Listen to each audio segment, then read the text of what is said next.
For many reasons, football sees more concussions than any other sport.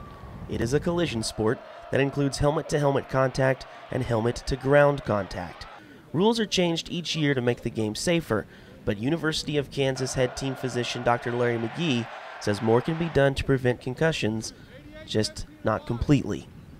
It would be nice if they could come up with more rules to prevent it. A new rule this year requires a player at all levels, junior high, high school, college, and the NFL, to leave the game for a play if he loses his helmet during the previous down.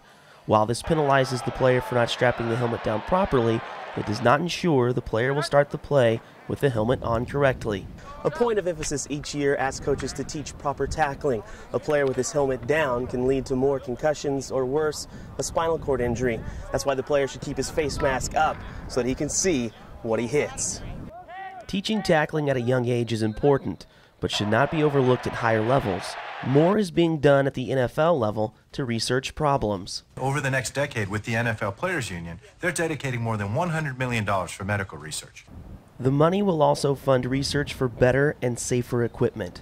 The hope is that this money will erase the most alarming fact about concussions. The most disturbing thing about concussions is that the way sports medicine science stands right now, we don't really know for sure when somebody's completely recovered.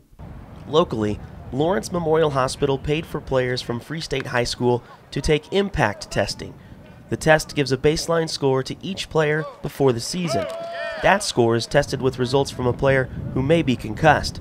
The same questions are asked again to see if the player has a concussion or something else. The school district implemented this testing for the first time this year.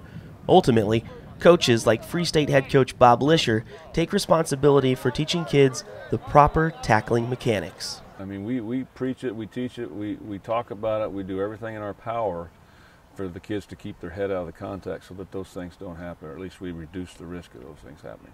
Proposed changes to helmet padding could absorb force generated, but not solve the problem completely. Theoretically, that might cut down on the amount of concussions, but it's still not going to prevent them.